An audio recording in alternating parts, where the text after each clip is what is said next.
Hello. It's great to see you all this evening. Welcome to another evening of Catholic Evangelization Outreach. My name is Lisa Bellafato, and I'm a parishioner here at St. Margaret Mary, and I am so happy to be with you all tonight. I really appreciate that. I know the whole CEO team appreciates you all taking time out of your schedules to join us on this dark evening. The last time I was up here at this podium, it was in April, so it was nice and sunny at this point. And I'm sorry I missed you all last month for the start. I was afraid I was out of a job because Donna did such a beautiful job with doing it last month.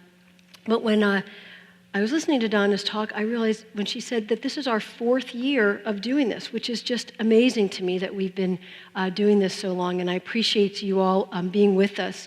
It's such a great ministry. I think, Jesus asked all of us to go out and spread his good news, and what better way that we can do that to get to know each other through the stories that we share this evening. So thank you.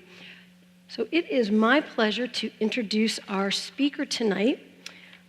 We have Dave Huber, who's going to be sharing his story, and I just want to give you a little bit of background about Dave.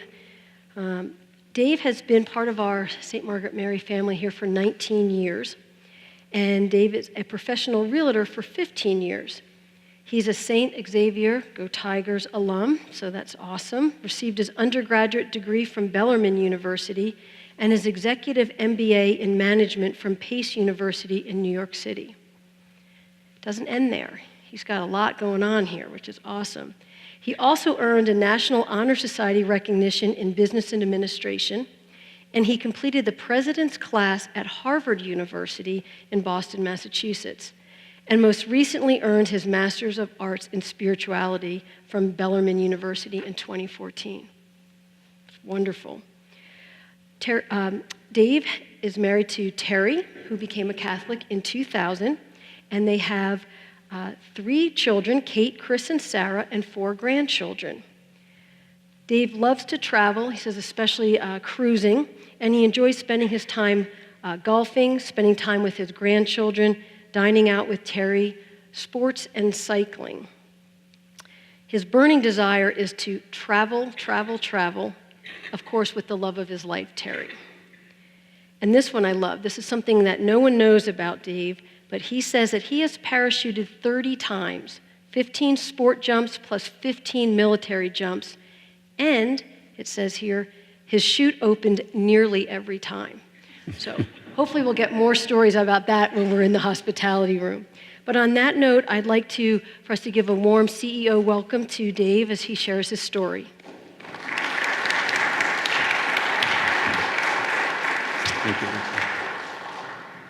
Thank you, Lisa.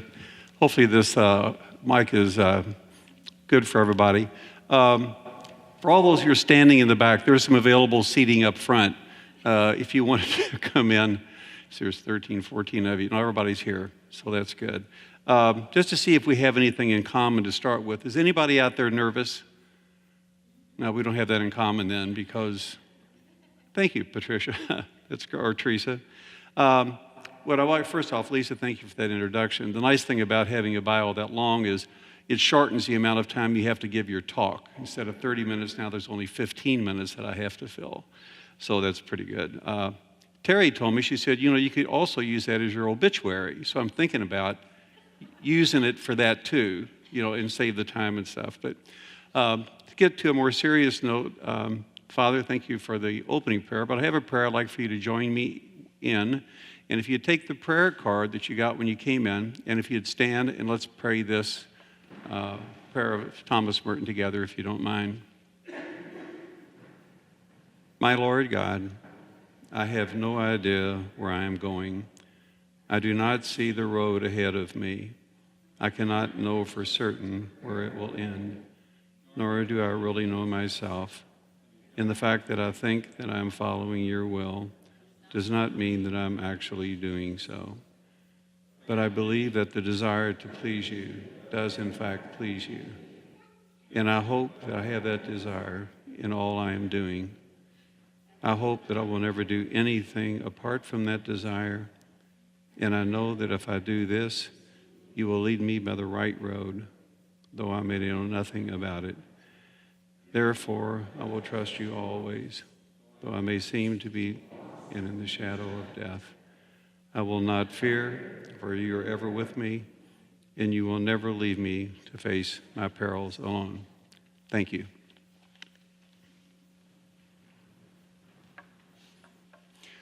When you get to a certain age, you realize at what distance you can best read something. And you would think that this would just be fine. It's close, but not quite. So this would be fine. So you'll probably have to bear with me kind of reading it from here and stuff. Most of us would agree that there's two sides to virtually every story. This story is no exception. The first part of the story begins in the Gospels of Matthew, Mark, and Luke, with God asking his apostles and asking us today, who do you say that I am? I'll tell you the second half of the story later. Now, my ordinary life, how it all began. At 10:02 in the morning, on the 18th day of April, 1944, under the sign of the Ram, 59 days before the Battle of Normandy during World War II, I came into the world. My mother and father lovingly held me for the first time at St. Joseph's Hospital, located on Eastern Parkway near Preston Street. It's gone now, as are my mom and dad. In so many ways, though, my parents held me lovingly all through their lives. I feel their love and embrace still. Words can never express how much I still love them and miss them. Now let me tell you a little bit about my family, the Huber family. Dad's name was Chester, and he was an accountant, the only child of a truck gardener on Campground Road. Now that doesn't mean we raised trucks. We did raise about everything else, however. Tomatoes, beans, eggplant, white and yellow squash. The greens family, consisting of mustard, collard, turnip, kale, spinach, okra, leaf lettuce, bib lettuce, cabbage, cauliflower, onions, and corn. But our main crop was rhubarb. In fact, we supplied all Kroger and A&P stores with their rhubarb in Louisville. We were the rhubarb kings, a dubious honor, I would suspect. His dad, my grandfather, died one day before my third birthday. My little brother was only 35 days old at that time. Dad had to leave his accounting career to run the farm by himself, along with Grandma, now a widow. Mom's name was Margaret, or Maggie as Dad liked to call her. She was a city girl who lived at 35th and Broadway. It was a nice area back then, with streetcars running back and forth, a movie theater, restaurants, and her family's church, Holy Cross, located at 31st and Broadway, where I was baptized. Country life wasn't something she had dreamed about, especially now recruited to help with the crops. She had dreamed of marrying my dad, though, so a farmer's wife she became.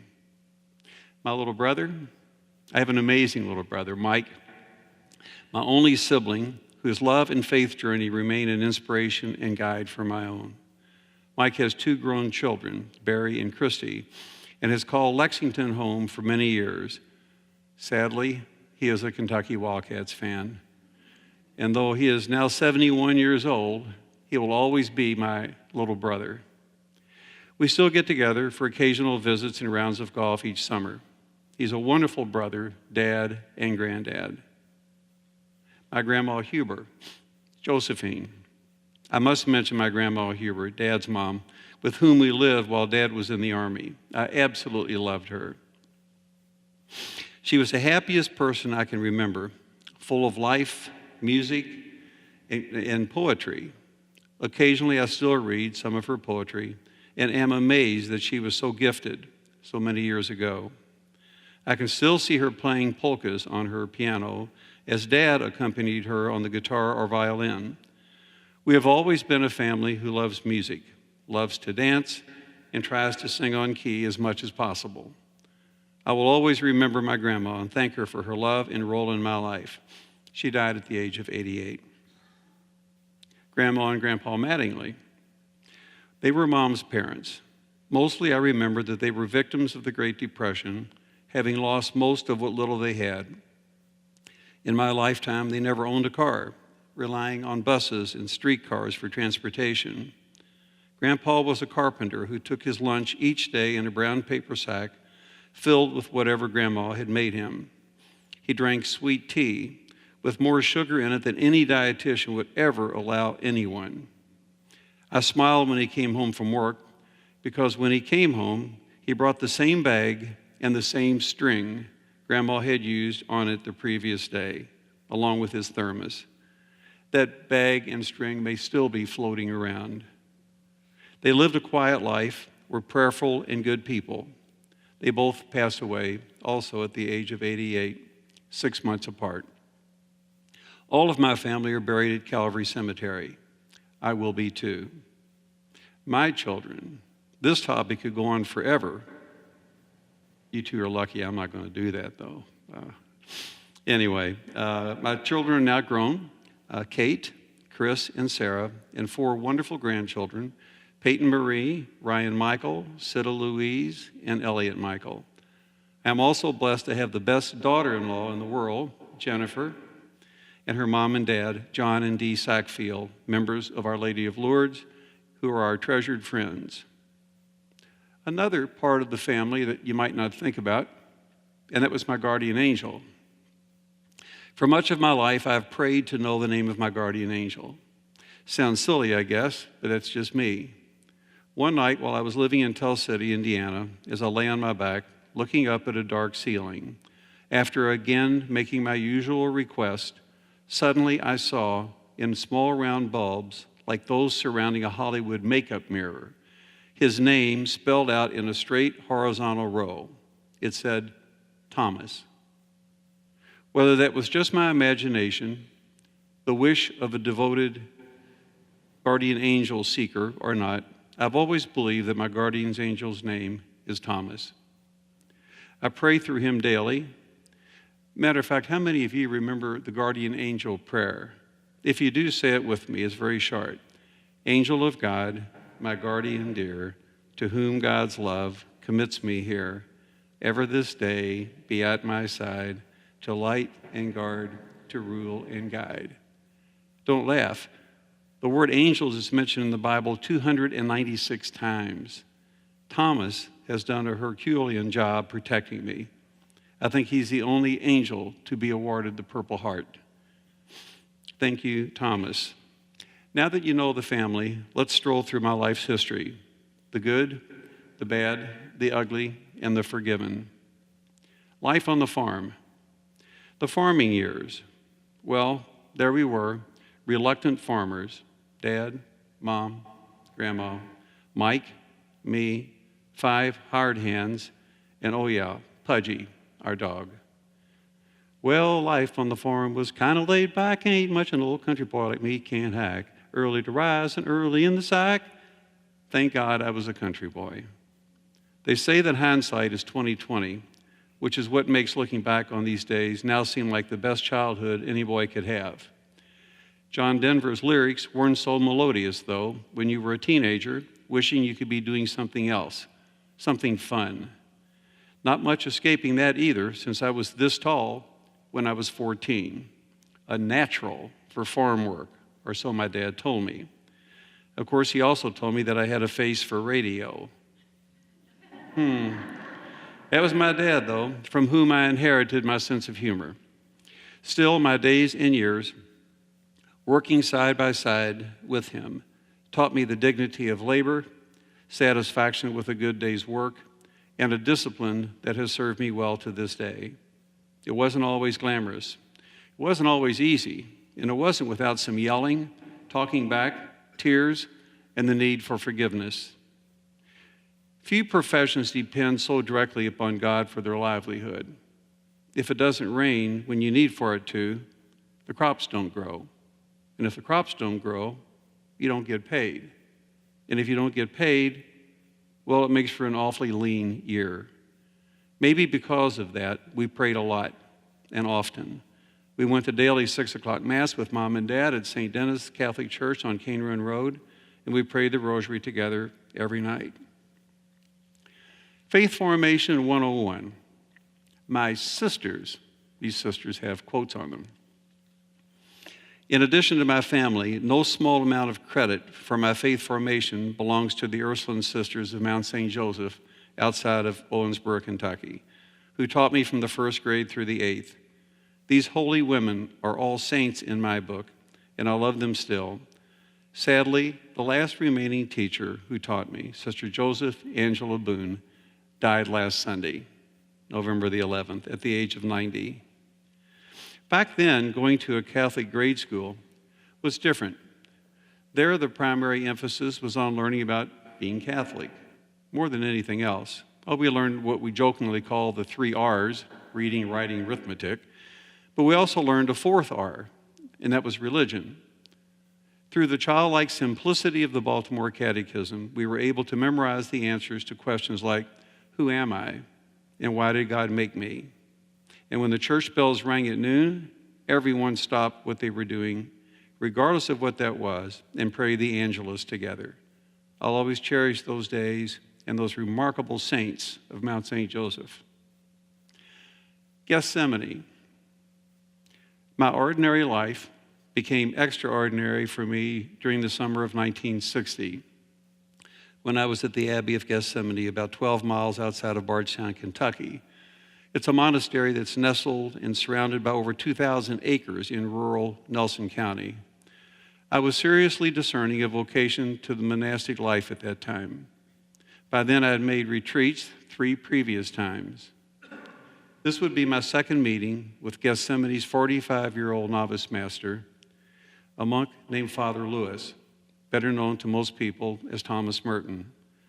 I don't remember a lot about the specifics of our conversation that day, but I still remember his denim work shirt, rolled up sleeves, worn blue jeans, and wide leather belt, his seemingly oversized work shoes and faded white socks, his dancing blue eyes, the easiness of his radiant smile, a sense of constant energy as if he was getting ready to go somewhere, and his passion as he spoke to me of his love for God and his vocation. You've probably heard of people who have had an epiphany. Well, perhaps some of you have had one in your life. An epiphany is an experience of a sudden and striking realization. Well, I didn't become a monk, but that year, during that retreat, in that place in 1960, I fell helplessly and wonderfully in love with God. That love continues to grow, to mature, and enrich my life. That love has not, however, been without periods of unfaithfulness, neglect, and lack of gratitude. It has not been without shameful infidelities in my former marriage, selfishness, self-centeredness, and misplaced emphasis on career and personal goals over marital and family goals. It has not been without embarrassment in how I've lived parts of my life. The St. X years. In 1958, I entered St. X, then located at 118 West Broadway, and would, in 3 years, become part of history, as this amazing school, founded in 1869, relocated to 1609 Poplar Level Road. I was part of the first graduating class from what I like to think of as the new school. It was a time in my life of burgeoning independence, a time that included major milestones in a young boy's life, getting my driver's license, which mercifully brought to an end the city buses I had to take from our farm to 2nd and Broadway each day. It was a great time for sports for me as I participated in basketball, football, and track. Proudly, yet sadly, our basketball team, featuring Mike Sullivan, a classmate and friend, who went on to play for Army and the New York Knicks, won the state championship. That was the proudly part. The sadly part is that it was also the last time St. X earned that title. Not good. It was during my St. X years that my faith journey received some wonderful guidance. The Zavarian brothers were my main teachers. They were serious-minded, no nonsense, men who were strict, fair, smart, and great teachers. I can remember most of them by name as well as their unique teaching idiosyncrasies. I remain grateful for their guidance in teaching me the virtues and values of becoming a young man. If I failed in that department, it certainly wasn't their fault. On occasion, this is a joke, on occasion, I would fail to have my homework, miss a class, or something else I shouldn't have done. I always felt that I could talk my way out of the predictable punishment of having to stay after school to attend JUG, maybe a term people aren't familiar with. JUG stands for Justice Under God, and that's the punishment that you got to do first, and you got to stay after school for that for at least an hour. Well, I was no match for the Zavarians and quickly learned the distinction between my argument of the reason I had done what I did and an excuse. Bottom line is that their version of a legitimate excuse trumped my version of a legitimate reason. As you might surmise, I was no stranger to JUG. I'm surprised they didn't even name a desk after me in that room. Standing tall above these men of God was a man who wasn't all that tall, Brother Alexis Joseph. He wasn't tall and he wasn't young, but he was someone I looked up to. His love of the Blessed Mother was a hallmark of his vocation. I was a senior at the time. One day he asked me to stay after class. I didn't know why, but I didn't anticipate that this was going to end well. Surprisingly, I had been consistent with my assignments, done fairly well on the quizzes, and was carrying somewhere about a B+ average in his Latin 2 course. After the other students had cleared the classroom, he asked me to take a seat up front. He sat on the corner of the desk. He began, "Did you ever think of joining the sodality of the Blessed Mother?" What? I was thinking. I confessed that I didn't know what he was talking about. He explained it in detail. Afterwards, I told him I'd think about it. I did. It was one of the earlier experiences of religious discernment. I said, yes. My family's history of praying the rosary nightly at home was probably what smoothed the way for my discernment and response. Among other things, it involved attending the morning rosary before class in our beautiful chapel. Now remember that the school was brand new that year, and the chapel was warm and inviting, shaped a little like an A-frame. I felt a little exposed at first, what with all the other students flying past in the corridor on their way to their first class. When the doors to the chapel closed behind me, however, there was a peacefulness that engulfed me. I knew I was where I was supposed to be. And guess what? I wasn't alone. As I looked around, there were some pretty cool guys there. A couple of our best football players. There were some really, really smart guys who were there. And there were some of us who weren't such smart guys who were there. But I was surprised and I was impressed. Praying the rosary together as a bunch of young men was a major step in my spiritual growth. It also defined for me what being a young Catholic man felt like. My St. X years were years during which I met a lot of young men, several of whom I keep in touch with today. I also met what I refer to as my first real girlfriend during my senior year. Peggy attended Presentation Academy, lived in J-Town, and was my date to our senior prom. We had a ball. We dated for 4 years and taught each other a lot of things that were part of growing up during those times. My St. X years in terms of my faith formation were not ordinary for me. They were remarkable. The Bellarmine years. If you want the short version, I was youthfully independent, regularly testing my freedom to choose. I was more than socially adept, academically neglectful, religiously selective, athletically expressive, and fortunately, a graduate. The good news is that I was at a school with terrific teachers, a relatively small student population which didn't allow me to get lost in the tall trees. The bad news is that my freedom almost overwhelmed me. Growing rhubarb and working on a farm with a few hired hands didn't prepare me too well to make the Bellarmine years as productive as they should have. That was my fault. Still, I was popular enough to be voted senior class vice president. In part, I've always believed because I was able to bring Dave Brubeck, the New Christie Minstrels, and the Letterman on campus. Good times. Wish I'd remembered more of it. Oh, did I mention that I was of drinking age during that time? Do the math. In spite of my lifestyle, in spite of sporadically being neglectful in my faith practice, I learned that there is no place that God's mercy cannot touch us. Fun's over, life begins. The real world. My first job was at International Harvester on Crittenden Drive. Maybe some of you remember it. The significance of those 3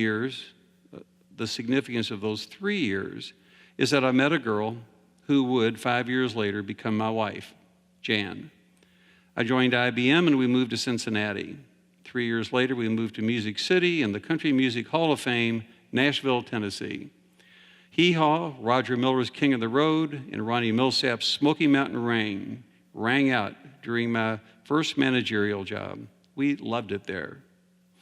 We had a boat on Center Hill Lake where, with a bunch of the guys with whom I worked, regularly saw Porter Wagner, Dolly Parton, Alan Jackson, and Barbie Benton in big boats there, much bigger than ours, but not as much fun.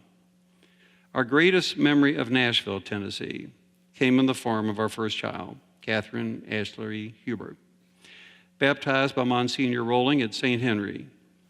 Efforts to continue to call her Katie ultimately failed, and we were strictly informed that her name is Kate. So Kate is what we now call our Katie. Next stop, New Jersey. More exciting years of my life. The Big Apple. New friends, new career challenges, new opportunities, as the company sponsored me in an executive MBA program at Pace University in the city. Sponsored is a huge word because it meant that the company was paying for it. What was that all about? We had a nice home and the best neighbors you could ever have. They were also Katie's first babysitters. Next stop was to Hudson, Ohio, a wonderful bedroom community located between Cleveland and Akron. Clearly, the greatest memories here was our second child, Christopher Michael Huber, and 1 year later, our third child, Sarah Marie Huber. Both children were baptized at St. Mary's Catholic Church by a dear friend. Even until today, we keep in touch, Father John Wessel. Now grown, my children have given me 4 remarkable grandchildren, Peyton Marie, Ryan Michael, Sita Louise, and Elliot Michael. A proud grandpa I am. Throughout these moves, each with exciting new challenges and responsibilities, I nurtured an ego that led me in directions and temptations that became detrimental to my career. The result was the loss of my position. I took a new job with IBM in Atlanta, but didn't like the job. Atlanta is fabulous, warm, tons to do, professional sports, fabulous boating on Lake Lanier. What's not to like? I was subsequently promoted to Baltimore by my new company. Baltimore is a great city, and I loved it there. The Chesapeake Bay, Inner Harbor, Baltimore Orioles, and just a short drive to our nation's capital. That's the good news. Humpty came tumbling down. The bad news is that my bad habits and self-centeredness finally left Jan with no choice but to ask for a divorce. She was going back to Atlanta with the children. My world fell totally apart. All the air went out. My heart felt like an anchor. I had returned from a week-long business trip one Friday and was greeted by moving vans on our front drive. This was real. No more threats, no more promises. Over. Living without my children was, without question, the worst part of my life.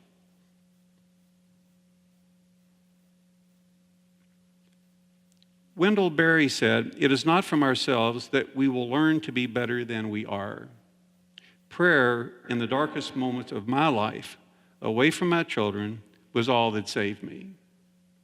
Winston Churchill said, "Success is not final. Failure is not fatal. It's the courage to continue that counts." I vowed to continue. Prayer is the foundation that supports my life. All our lives, actually. You simply can't live without it. I believe that God calls all of us to prayer whether we recognize it or not. On November 22nd, 1963, when the world was rocked with the announcement that John F. Kennedy had been shot, God called us to prayer. On September 11th, 17 years ago in New York City, God called the world to prayer. Churches of virtually every denomination overflowed throughout the country and much of the world. When these suffocating forest fires ravaged California with relentless destruction of property and huge loss of life, God called us to prayer. When senseless acts of terrorism occur around the world, do we ever stop to recognize that God is calling us to prayer? When members of our families and friends are dying from addictions or end their lives through suicide, God calls us to prayer. When as parents we lie awake waiting for a son or daughter to return home late from a date, party, ball game, or other event, God calls us to prayer. Answer him. God's goodness on display. My Terry. There's ordinary, then there's extraordinary, and then there's amazing. Ordinary began mid-morning on Thursday, January the 14th, 1999, in Jasper, Indiana, at German American Bank. I came in to cash a check. It was quiet in the bank at that time of day, so none of the 3 available bank tellers were busy with customers. Being single at the time, my female-seeking radar was fully operational. So when I saw this drop-dead gorgeous blonde teller asking me, "May I help you?" all I could think of was, well, hell yeah. I mean, sorry, Lord. To make a long story short, before I left her window, she had seen pictures of my children, knew where I worked, and we had exchanged phone numbers with the understanding that I would give her a call sometime. Sometime came as soon as I could get home from work and call her, which I did. An hour and a half later, we agreed to meet for dinner the following Monday. So far, this is a relatively ordinary sequence of events. Lots of dates, dinners, and fun. Later, in August of 2000, I asked her to marry me. Again, so far, pretty ordinary, right? The amazing part came when Terry said, yes. An old cowboy quote says, timing has a lot to do with the outcome of a rain dance. In my case, it not only rained, it poured. There are a number of reasons why Terry and I believe our marriage has been blessed, filled with love, romance, happiness, and forgiveness. Things rarely end well when they don't begin well. Ours began well on June 16th, 2001, when we stood on these steps at this altar, not on a beach, in a barn, at an estate, library, or cruise ship, but right here in the worship space that we come to each week. It was con-celebrated by 2 magnificent priests, both dear friends, Father B.J. Breen, our pastor, and Monsignor Bernard Powers, a longtime friend and spiritual director. Compare that to this internet ad I saw the other day. Become a minister to perform marriage, officiate weddings for your friends and family.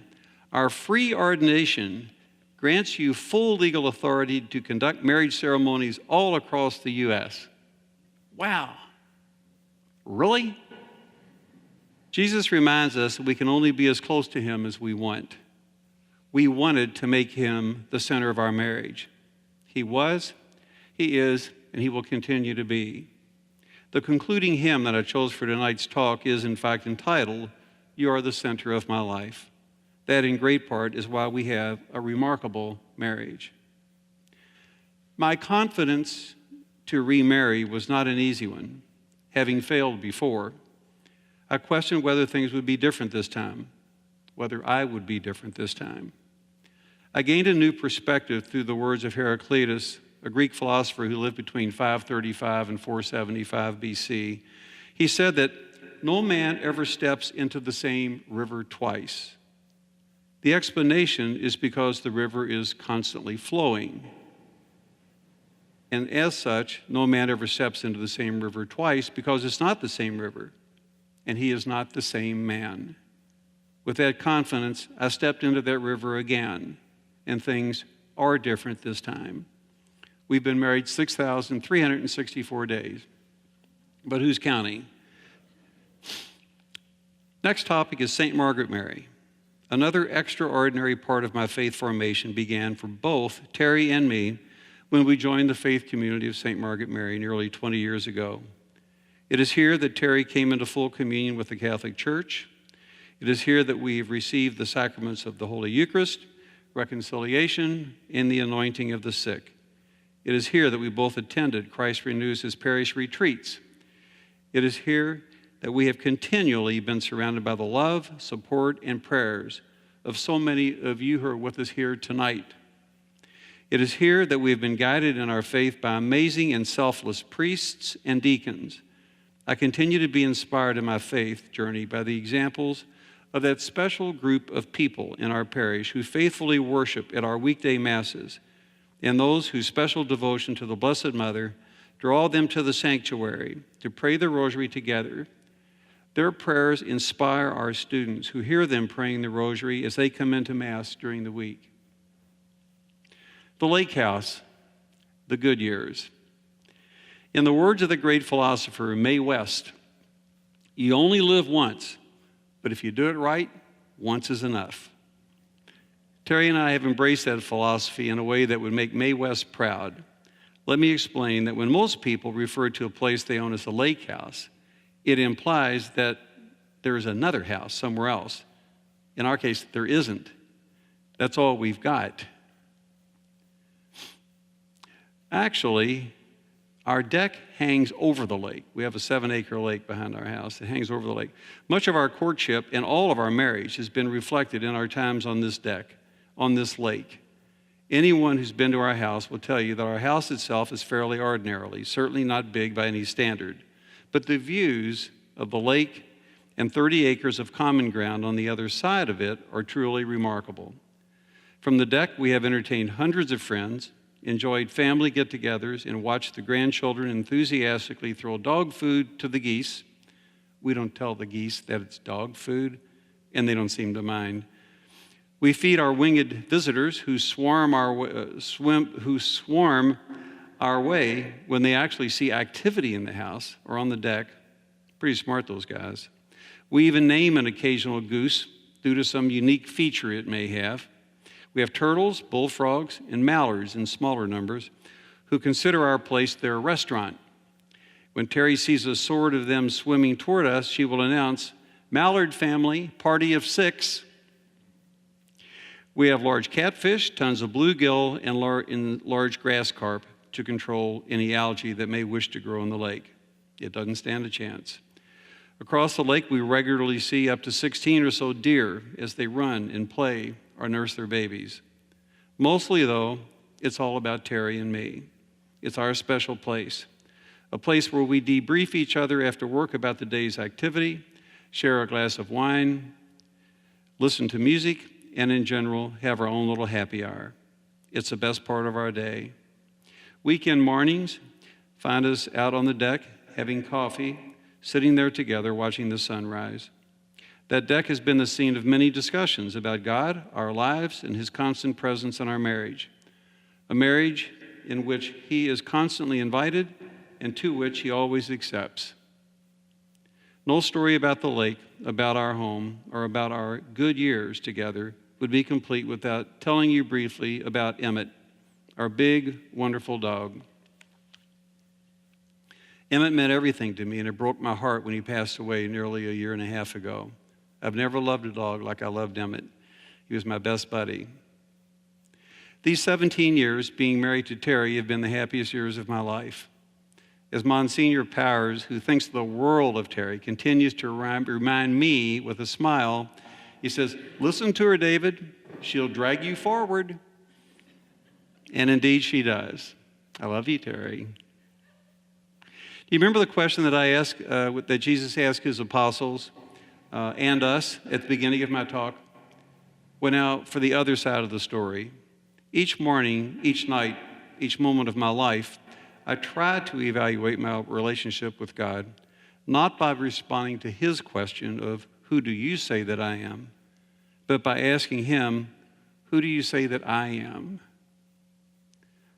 One of my favorite films is the second best exotic Marigold Hotel. In it, an aging Maggie Smith reflects, there is no such thing as an ending, just a place where you leave the story. This is probably a good place to leave mine. I'm now 74 years of age, and I am more in love than ever with the God with whom I fell in love in the summer of 1960. It is my prayer for you that your ordinary life becomes as remarkable as mine. Thank you for your prayers and for coming tonight.